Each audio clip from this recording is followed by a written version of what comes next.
Bhubaneswar AIIMS कर्मचारी सुधांशु खुंटिया हत्या घटनार master mind Shiv प्रधान अटक मारणास्त्र सह उठाई नेला खंडगिरी थाना पुलिस। अक्टोबर 13 तारिख दिन सुधांशु को विभत्स भाव में हत्या करा जमी बाड़ी विवाद को केन्द्र करी होइतिला मर्डर। पुलिस घटनार तदंत करी 4 अभियुक्तों को पूर्व गिरफ्त करथिला। मर्डर करिबा परे फरार हो जाइतिला अभियुक्त। शिव को धरिबा दाबी रे पूर्व पुलिस कमिश्नर द्वारस्थ होइतिले मृतकों परिवार लोक। शिवा को थाना रे अटक रखी अधिक पचराउचरा चली जनापड़ी। अक्टोबर 13 तारिख में हत्याकांड घटी भुवनेश्वर एम्स कर्मचारी सुधांशु खुंटिया हत्या घटना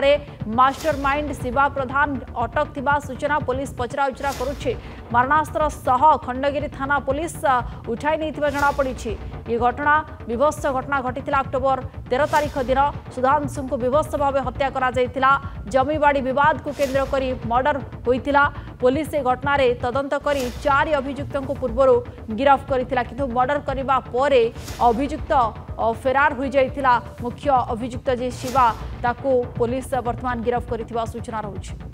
अधिक आलोचना करिबा मानस महापात्र सीनियर रिपोर्टर आम सहित फुल लाइन जोड़ी। मानस पूर्वर 4 अभियुक्त गिरफ्त होइतिले किंतु मास्टरमाइंड मुख्य अभियुक्त शिवा को आज गिरफ्त करिछि पुलिस।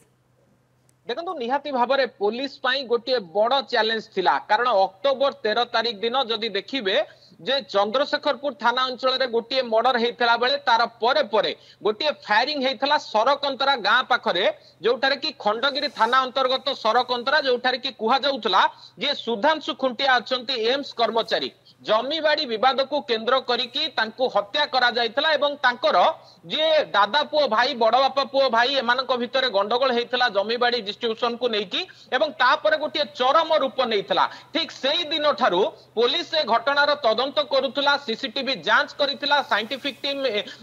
जाईकी स्पॉट रे इन्वेस्टिगेशन करितला एवं सबु परे वर्तमान जो बड़ अपडेट आसुची जे मास्टरमाइंड जे भाई को गुली करी मारितला जमीबाड़ी विवाद को केन्द्र करी जे रक्तर नई बुहाइतला शिवा प्रधान ताकू वर्तमान अटक रखा जाइछि। आउ किछि समय परे हेतो ताकू गिरफ बोली दर्शा जिवो एवं शिवा पाखरु किछि मारणास्त्र मध्ये जब्त करा जाइछि जहा संदेह करा जाउछि एवं जहा वर्तमान सूचना रहुछि जो बंदूक रे से फायरिंग करितला जो बंदूक से एभली गुली माड़ करिकि सेही जगह रे रक्ताक्त अवस्था रे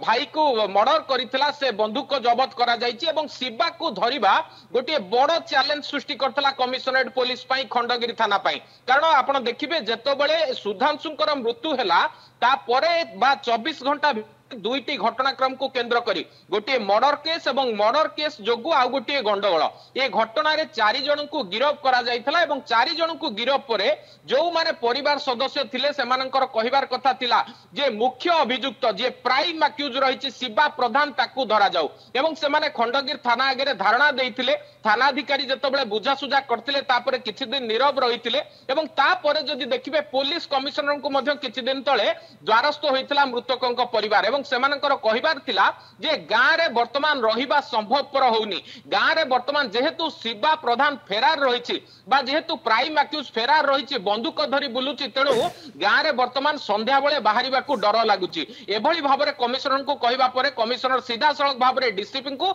एवं डीसीपी को निर्देश परे एससीपी को नेतृत्व रे विभिन्न जगह रे जिला और जिला बाहर चढ़ाव करा जाउतला। ये चढ़ाव भितरे जहा गोटे अपडेट रहुछि गोटे होटल पाखरे लुचि रहितला बेले फोन को ट्रैक करने सहित स्पेशल स्क्वाड रो सहयोग मुताबक वर्तमान ये जो प्राइम अक्यूज रही प्राइम अक्यूज को धरा जाइछि एवं